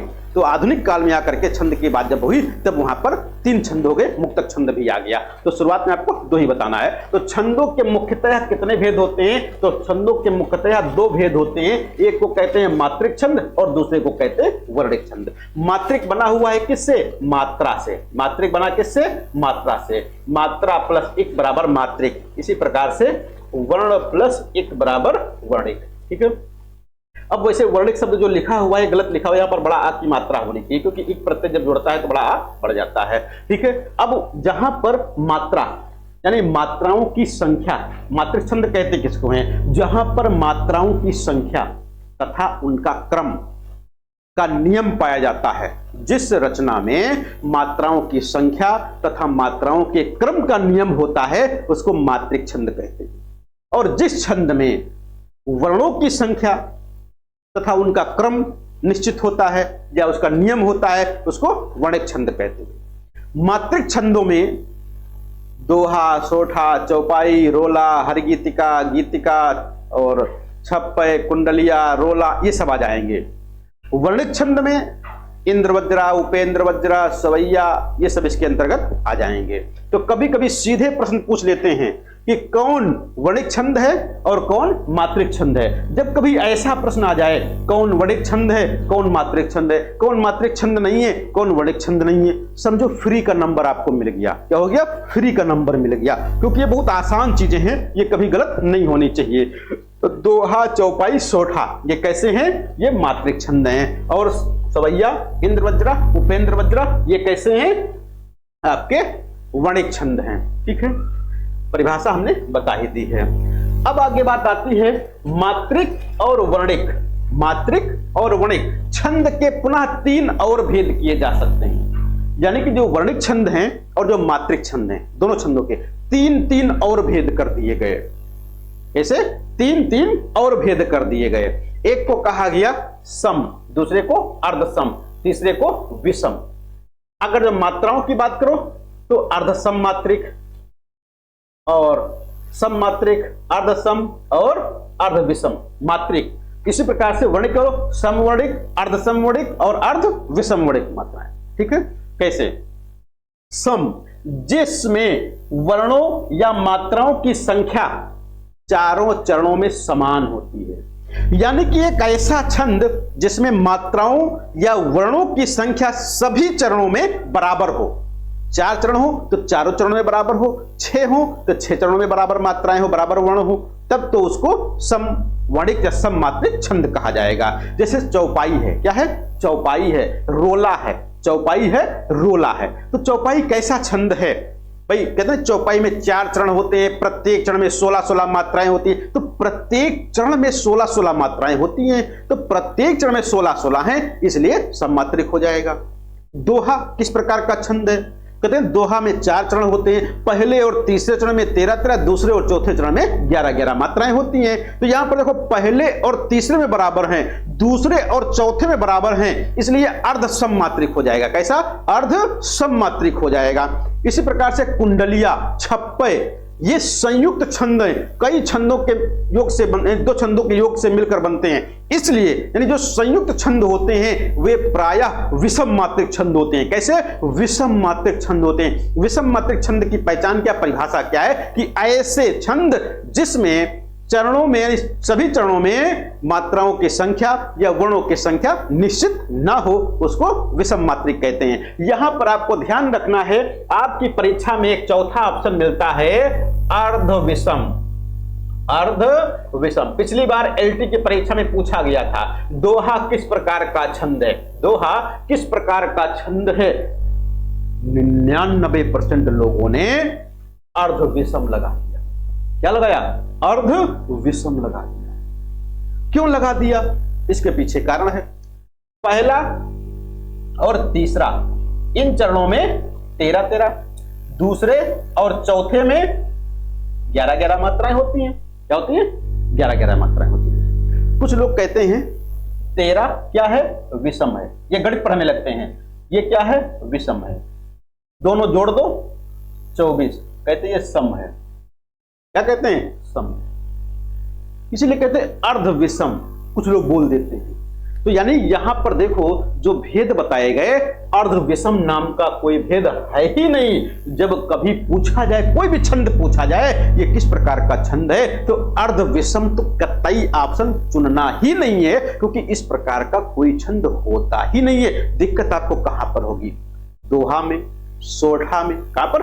दोहा में, सोठा में, हरगीतिका में, गीतिका में, बरवे में, इन सब में होती है दिक्कत, क्योंकि बीच में कम लगा होता है और संख्या वहां पर विषम होती है। तो यहां पर हमको गणित नहीं पढ़ना है, मैथ नहीं पढ़ना है। गणित में क्या होता है? जो 2 से विभाजित हो जाए सम, जो 2 से विभाजित ना हो विषम, ऐसा बोलते हैं। 13 विभाजित नहीं हो रही है 2 से, विषम हो गई। 11 विभाजित नहीं हो रही है, विषम हो गई। 24 विभाजित हो रही है, सम हो गई। ये गणित में कहते हैं, ये हिंदी में छंद में इसको सम विषम नहीं कहते। छंद में ये कहते हैं कि जो कुछ छंद ऐसे, यानी कुछ चरण ऐसे जिसमें बराबर मात्राएं, कुछ चरण ऐसे जिसमें अलग अलग बराबर मात्राएं हैं। तो यहां पर देखो दोहा में कैसे, तो दोहा में पहले और तीसरे में बराबर हैं, दूसरे और चौथे में बराबर हैं। इसी प्रकार से बरवे में पहले और तीसरे में बराबर हैं, दूसरे और चौथे में बराबर हैं। तो ऐसी कंडीशन जहां पर होगी, जहां पर पहले और तीसरे में बराबर, दूसरे और चौथे में बराबर, तो वहां पर अर्ध विषम मात्रिक होगा। कैसा होगा? सॉरी, अर्ध सम मात्रिक। कैसा होगा? अर्ध सम मात्रिक होगा, विषम मात्रिक नहीं। विषम मात्रिक में बताया गया कि जहां चारों चरणों में वर्णों की संख्या या मात्राओं में असमानता हो, वर्णों की संख्या या मात्राओं में असमानता हो, यानी बराबर न हो, वहां पर विषम मात्रिक कहा जाता है। अब यहां से आपसे पूछा जाता है, हाँ एक और आ गया विशेष, मात्रिक और वर्णिक छंद के अतिरिक्त एक तीसरा भेद है। वर्णिक और मात्रिक छंद के अतिरिक्त एक तीसरा भेद है जिसे मुक्तक छंद कहा जाता है। क्या कहते हैं? मुक्तक छंद कहा जाता है। और मुक्तक छंद के जनक सूर्यकांत त्रिपाठी निराला जी हैं। मुक्तक छंद अभी हमने पढ़ा, मात्रिक छंद, वर्णिक छंद। मात्रिक छंद क्या कहता है? मात्रिक छंद की परिभाषा क्या है कि जहां पर वर्णों की, जहां पर मात्राओं की संख्या तथा क्रम का नियम हो, मात्रिक छंद। वर्णिक छंद क्या कहता है? जहां पर वर्णों की संख्या तथा मात्राओं का क्रम हो, वर्णिक छंद हो गया। वर्णों की संख्या तथा क्रम का कोई नियम हो, वहां पर वर्णिक हो गया। लेकिन इसका उल्टा क्या? इसमें जो मुक्तक छंद है, मुक्तक मतलब मुक्त, यानी कि ऐसा छंद जिसमें वर्णों और मात्राओं की संख्या तथा क्रम का कोई नियम ना हो, उसको मुक्तक छंद कहा जाता है। मुक्तक छंद का उपहास किया गया रबर छंद कह करके, केचुआ छंद कह करके और स्वतंत्र छंद कह करके। यानी क्या क्या इसके नाम दिए गए? मुक्तक छंद के रबर छंद कहा गया। क्या कहा गया? रबर छंद कहा गया। इसको केचुआ छंद कहा गया। क्या कहा गया? केचुआ छंद कहा गया। इसके अलावा इसे मुक्त छंद कहा गया, इसे स्वच्छंद छंद कहा गया। क्या कहा गया? स्वच्छंद छंद कहा गया। तो इस प्रकार से आपको याद रखना, रबर छंद, केचुआ छंद, मुक्त छंद, स्वच्छंद छंद किसको कहा गया? तो मुक्तक छंद को कहा गया है। अब बात आती है मात्रिक छंदों की। किसकी? मात्रिक छंदों की। मात्रिक छंदों के भेद की बात आ रही है। यहां पर जितने छंद हम पढ़ेंगे, यहां पर जितने छंद पढ़ेंगे हम लोग मात्रिक छंद के अंतर्गत, ये 3 प्रकार के होंगे। या तो ये सम मात्रिक होंगे, या तो अर्ध सम मात्रिक होंगे, या तो फिर विषम मात्रिक होंगे। अर्ध विषम मात्रिक नाम का यहां पर कोई छंद नहीं होगा। तो यहां पर जो हम लोग छंद पढ़ेंगे, कैसे कैसे छंद होंगे आपको ध्यान रखना है। पहला अर्ध सम, दूसरा सम, तीसरा विषम। ये 3 प्रकार के छंद हम लोग पढ़ रहे हैं। अब ये हमको बार बार बताने की आवश्यकता न पड़े कि अर्धसम क्या है, सम क्या है, विषम क्या है। विषम क्या है? जिसके सभी चरणों में मात्राओं की संख्या समान ना हो, असमान हो, उसको विषम मात्रिक कहते हैं। सम जिसके सभी चरणों में, सम जिसके सभी चरणों में मात्राओं की संख्या समान हो, उसको सम मात्रिक कहते हैं। फिर अर्धसम जिसके पहले और तीसरे चरण में बराबर, दूसरे और चौथे चरण में बराबर मात्राएं होती हैं, उसको अर्ध सम मात्रिक कहा जाता है। अब देखो दोहा, दोहा से बहुत क्वेश्चन पूछा जाता है और अब की बार ही पूछा गया दोहा का उल्टा कौन सा छंद है, एलटी ग्रेड में पूछा गया था शायद, है ना। पिछली बार पूछा गया था दोहा किस प्रकार का छंद है, तो बहुत लोग अर्धविषम लगा दिए। अब की बार बिल्कुल आसान क्वेश्चन आ गया कि दोहा का उल्टा कौन सा छंद है। तो दोहा का उल्टा सोठा होता, भी आगे पढ़ेंगे। दोहा आखिर कहते किसको हैं, दोहा कहते किसको हैं? तो दोहा में 4 चरण होते हैं। दोहा मात्रिक छंद है। दोहा क्या है? दोहा मात्रिक को भी कैसा? अर्धविषम, अर्धसम। कैसा? दोहा कैसा है? अर्धसम मात्रिक है। दोहा कैसा?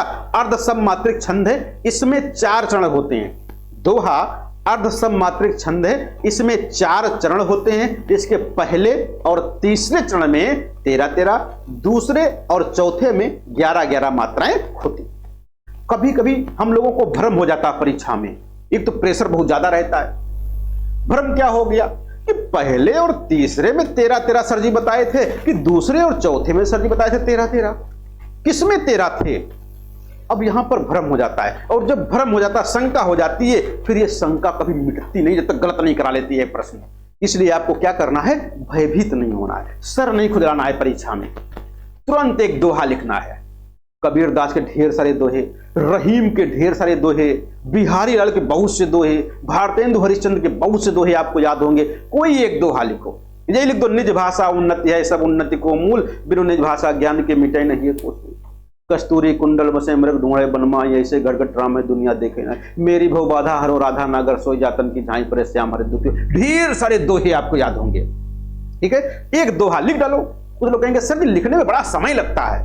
अरे समय कहां लगेगा, 30 सेकंड नहीं लगेगा, दोहा को लिख के तैयार हो जाएगा, ठीक है। दोहा लिखो, मात्राएं लगा के गिन लो कि पहले और तीसरे में कितनी है, दूसरे और चौथे में कितनी है, तुरंत लगा दो। भाई एक प्रश्न के लिए आपको 1 मिनट तो मिलता ही मिलता है, परीक्षा चाहे जो हो, 1 मिनट से कम समय नहीं रहता है। और यदि रहता भी है तो अगला क्वेश्चन हो सकता है आपका 10 सेकंड में ना लगे, क्वेश्चन हो जाए, बिल्कुल आसान सा आ जाए, ऐसा भी हो सकता है। तो कहीं पर क्वेश्चन में समय ज्यादा बढ़ा लो तब भी कोई दिक्कत नहीं होती है। तो यहां पर आपको याद रखना है कि पहले और तीसरे में 13-13, दूसरे और चौथे में 11-11 मात्राएं होती हैं। अर्धसम मात्रिक है। इसमें चरण कितने होते हैं? तो 4 चरण होते हैं। कितने? 4 चरण होते हैं। देखो यहां पर उदाहरण दे दिया गया, मेरी भव बाधा हरो राधा नागर सोई, जातन की झाई परे श्याम हरि दुति होई। एक उदाहरण दे दिया गया। इसमें अलंकार कौन सा है भैया, कोई बताएगा? अलंकार कल पढ़े हैं ना, अलंकार कौन सा? कौन सा? श्लेष, यमक नहीं है।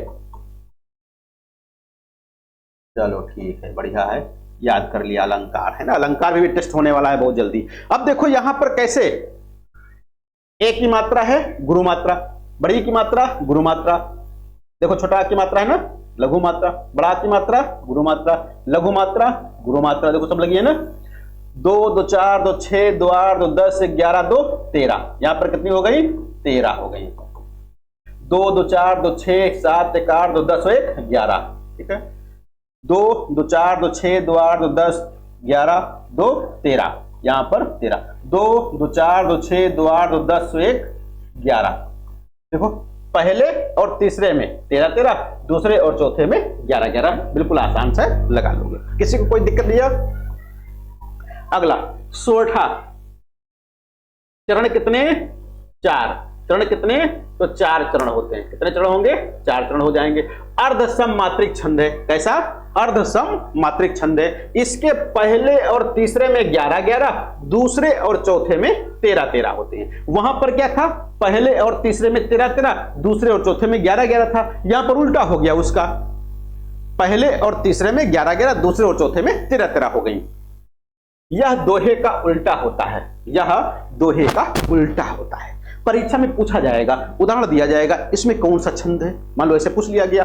तो अगर जो दोहा आप पढ़ोगे तो दोहा देखा होगा ढेर सारे आपके संख्या में याद होंगे, सैकड़ों की संख्या में आपको दोहे याद होंगे। लेकिन अगर तो कह दिया जाए सोठा कितने याद हैं, तो बहुत याद होंगे, तो 4-5 याद होंगे, नहीं तो 1-2 से हम लोग काम चला लेते हैं। और जो सोठा होते हैं पढ़ने में अटपटे लगते हैं, सोठा पढ़ने में अटपटे लगते हैं। रहीमन मोहिन सुहाय अमी पियावत पान मान बिन जो विष देत बुलाए प्रेम सहित मलिबो मरिबो भलो, ऐसे कहते हैं। और यहाँ क्या कहा गया, जप माला छापा तिलक सरे नए गौ काम मन काचे नाचे बैठा सांचे राची राम। पढ़ने बड़ा अच्छा लग रहा है, दोहा पढ़ने में बड़ा अच्छा, बड़ी स्पीड आती है दोहा पढ़ने में, लेकिन सोठा पढ़ने में अटपटा लगता है, स्पीड नहीं बन पाती है, या सुनने में अच्छा नहीं लगता है, ऐसा कह सकते हो। तो इसलिए यहाँ पर आप तुरंत जान जाओगे। देखो क्या लिखा गया, सुन के वट के बैन प्रेम लपेटे अटपटे विहसे करुणायन चितये जानकी लखन तन। मात्रा लगा करके देख लोगे, गिन लोगे, क्लियर हो जाएगा। 2 2 4 2 6 2 8 2 10 11, पहले में कितने 11, 2 2 4 2 6 2 8 2 10 2 12 1 13, दूसरे में कितने 13, 2 2 4 2 6 2 8 2 10 1 11, कितनी हो गई 11 हो गई। 3 2 5 6 2 8 3 11 2 13, तो पहले और तीसरे में 11 11, दूसरे और चौथे में 13 मात्राएं हो गई। बिल्कुल आसान सा है, क्लियर हो गया।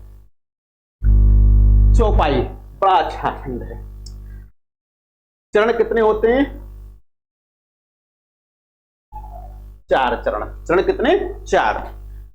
एक सममात्रिक छंद है। ये कैसा छंद है, सममात्रिक। अभी हमने कैसा पढ़ा, अर्धसम। अभी कैसे पढ़ा, दोहा सोठा कैसे अर्धसम, चौपाई कैसे सममात्रिक। इसमें 4 चरण हैं और प्रत्येक चरण में 16-16 मात्राएं, प्रत्येक चरण में 16-16 मात्राएं होती हैं। अंत में 2 गुरु होना शुभ माना जाता है। कभी कभी परीक्षा में आता है कि निम्नलिखित में से कौन चौपाई के संबंध में सही नहीं है, कौन सा तथ्य चौपाई के संबंध में सही नहीं है। तो वहां पर याद रखिएगा, वहां पर दे देते हैं कि चरण के अंत में 2 गुरु होना अनिवार्य है। ये गलत हो जाएगा, अनिवार्य नहीं है, बस शुभ माना जाता है। कई चौपाइयां ऐसी हैं जिनके अंत में 2 गुरु नहीं आते हैं, तो यहां पर क्या नियम नहीं कि 2 गुरु होने ही होने हैं, लेकिन हाँ अगर जो आते हैं तो शुभ माना जाता है, अच्छा माना जाता है। इसलिए बहुत सी चौपाइयों में अंत में 2 गुरु आए हुए हैं चरण के अंत में। अब यहां पर देखो, बंदहु गुरुपद पदुम परागा श्रुत सुभाष रस अनुरागा अमी अमूरी में चूरन चारू समन सकल भव रुज परिवार। बहुत अच्छा दोहा है, बहुत अच्छा चौपाई है और सबको ये लगभग याद होगा। 4 चरण होते हैं। प्रायः हम लोग जब याद करते हैं 2 चरण ही याद करते हैं। क्या, 2 चरण ही याद करते हैं। यहां पर देखो 4 चरण है और चारों को अलग अलग पंक्तियों में लिखा गया है। परीक्षा में जब आएगा तो ऐसे नहीं लिखा जाएगा, यहां पर कामा लगा होगा और ये जाकर के यहां पर आ जाएगा ताकि आप पहचान ना पाओ, और फिर ये वाला यहां पर आ जाएगा। मात्राएं लगा लोगे, बिल्कुल आसान सी हैं क्योंकि बहुत आसान शब्द है और हजारों चौपाइयां आपको याद होंगी। अगला है रोला। रोला 4 चरण, रोला में भी कितने 4 चरण और प्रत्येक चरण में 24-24 मात्राएं।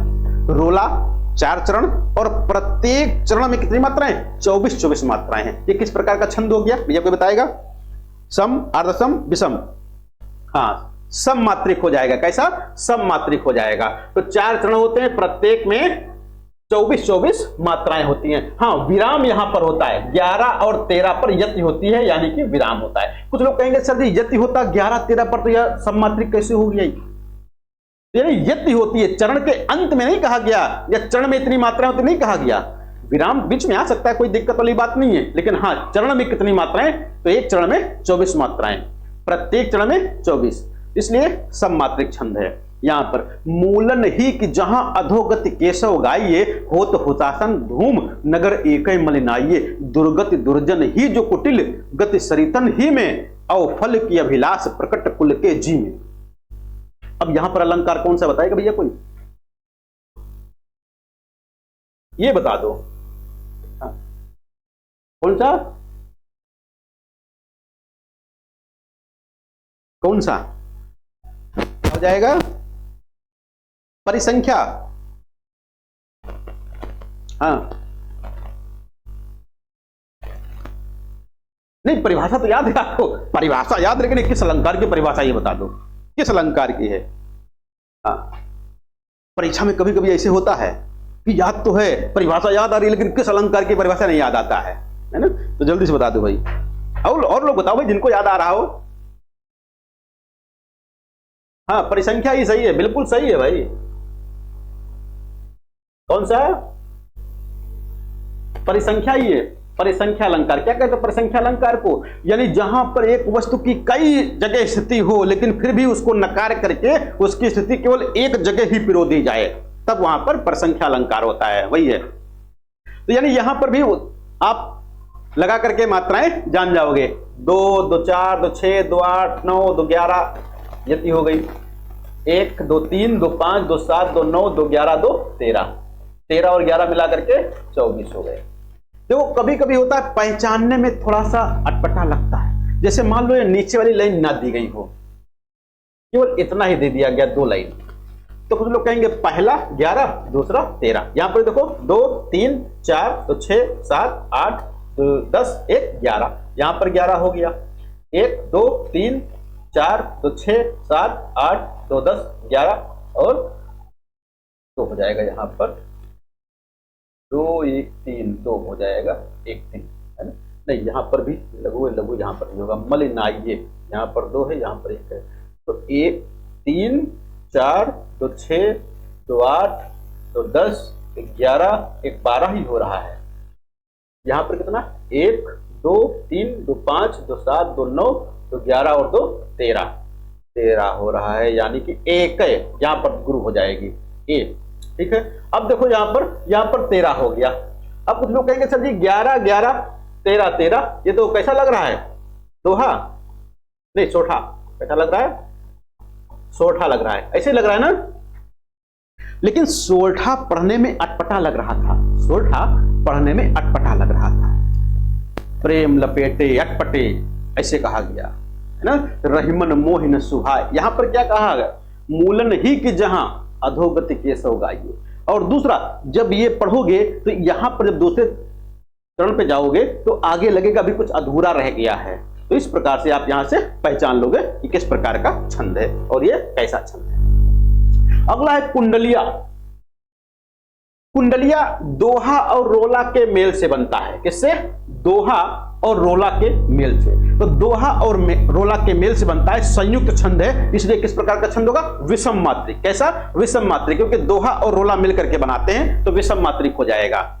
इसके प्रथम 2 पंक्तियां यानी प्रथम 2 चरण क्या हैं? दोहा छंद की, तथा अंतिम 4 चरण रोला छंद के होते हैं। इसमें चौथा चरण 5वें चरण में यथावत आता है।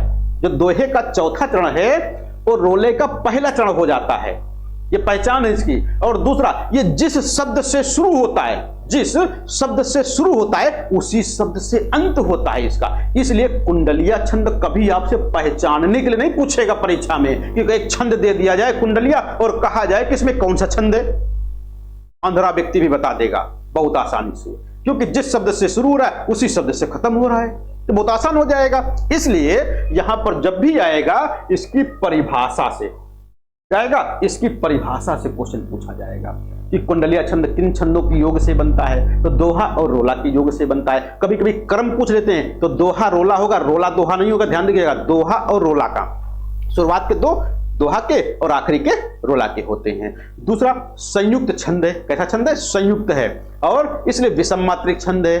ठीक है, विषम मात्रिक, जिस छंद से जिस शब्द से शुरू होता है उसी शब्द पे खत्म हो जाता है। दूसरा, दोहे का चौथा चरण रोले का पहला चरण इसमें बन जाता, सेम टू सेम वैसा ही आता है। कैसे? आगे देखो दिया गया। कृत धन कबहु न मानहि, कोटि करो जो कोय, सब सरबस आगे राखिए, तऊ न अपनी होए। तो अब देखो, अगर दोहे के हिसाब से देखो तो ये चौथा चरण हो जाता है। क्या है? चौथा चरण हो गया। यहीं पर देखो दोबारा रिपीट हो गया। तऊ न अपनी होए, भले की भले न माने, काम काढ़ चुप रहे, फेर तिहि नहीं पहचाने।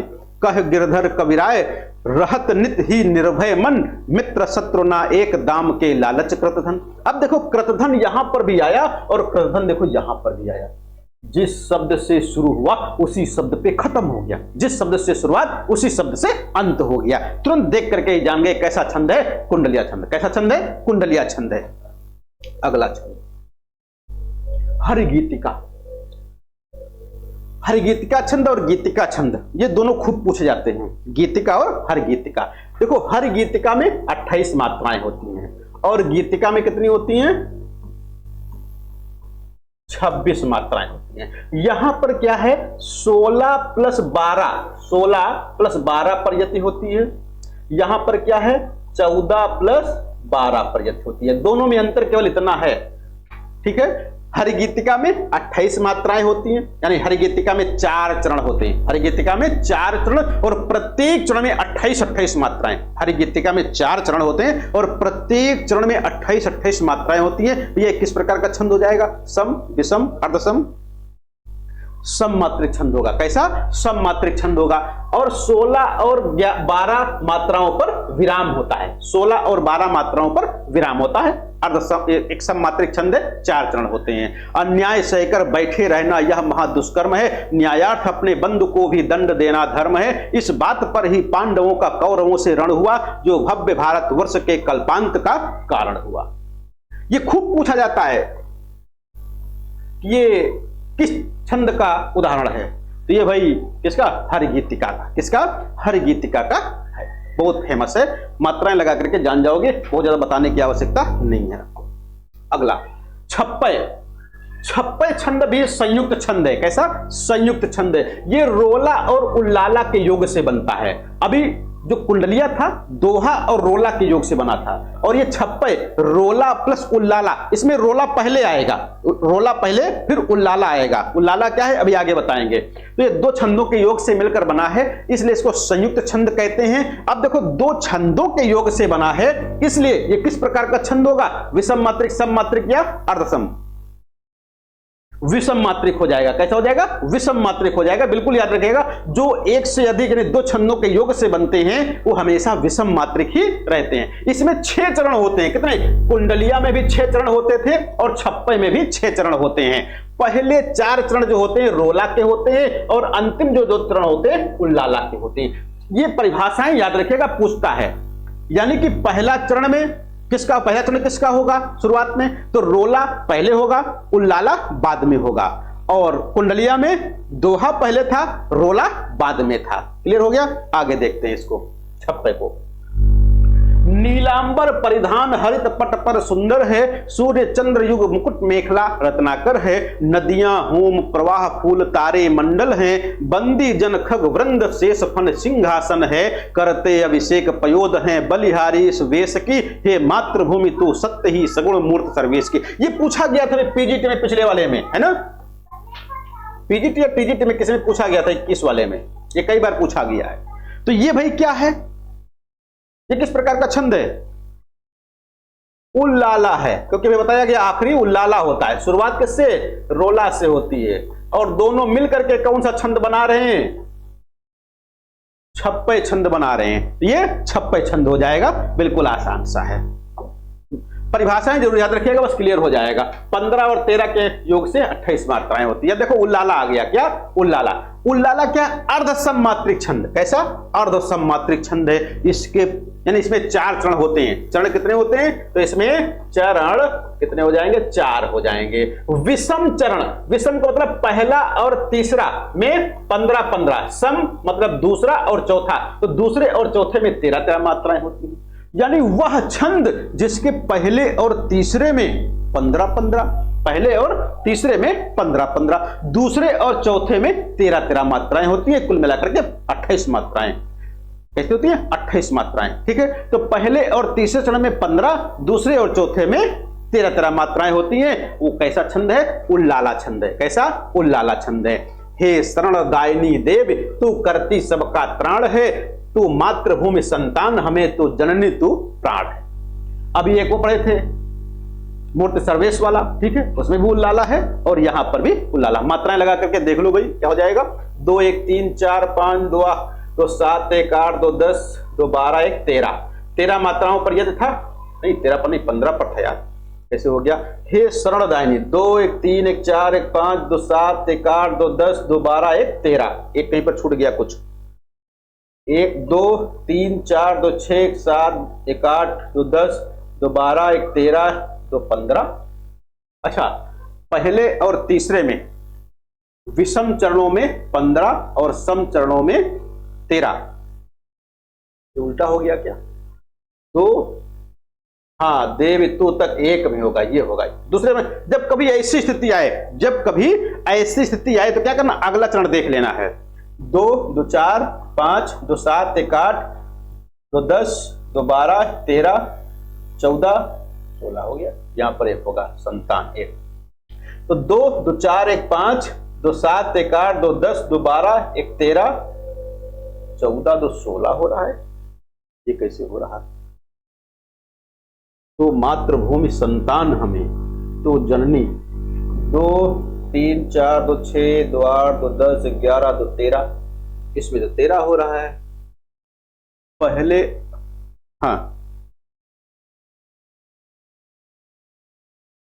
ये वाले में, इसमें अच्छा देखो 2 2 4 5 2 7 1 8 1 9 2 11 1 12 13 2 15, इसमें 15 हो गया है ना। 2 3 4 2 6 2 8 2 10 11 2 13, 15 13 इसमें हो गया। अब इसमें देखो निकालना यहां से 2 से। तो जब कभी ऊपर वाले छंद में यानी पहले चरण में, कहां पहले चरण में अगर जो आपको मात्राएं ठीक से ना आ रही हो, यानी कि अंतर आ रहा हो, कभी कभी क्या होता है वर्तनी टूट टूट हो जाता है। परीक्षा में भी ऐसा हो जाता है, परीक्षा में भी ऐसा हो जाता है। तो अगला चरण देख लेना, तीसरा वाला चरण देख लेना है, वहां से क्लियर हो जाएगा। ठीक है, तो यहां पर आपको ध्यान, हाँ होता है ऐसा, परीक्षा में होता है कभी कभी, क्योंकि त्रुटि तो किसी से भी हो सकती है, मानवीय त्रुटि है। तो यहां पर क्या पहले और तीसरे में 15 15, दूसरे और चौथे में 13 13 मात्राएं होती हैं। अगला है गीतिका छंद। अगला क्या है? गीतिका छंद है। अब गीतिका छंद में याद रखना है, हमने बताया था कितनी मात्राएं, 26 मात्राएं होती हैं। 14 + 12 पर यति होती है, 14 + 12 पर यति होती है।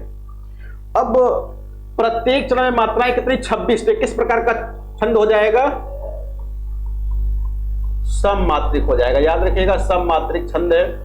पहले और तीसरे, सॉरी सभी चरणों में बराबर मात्राएं 26 26 है।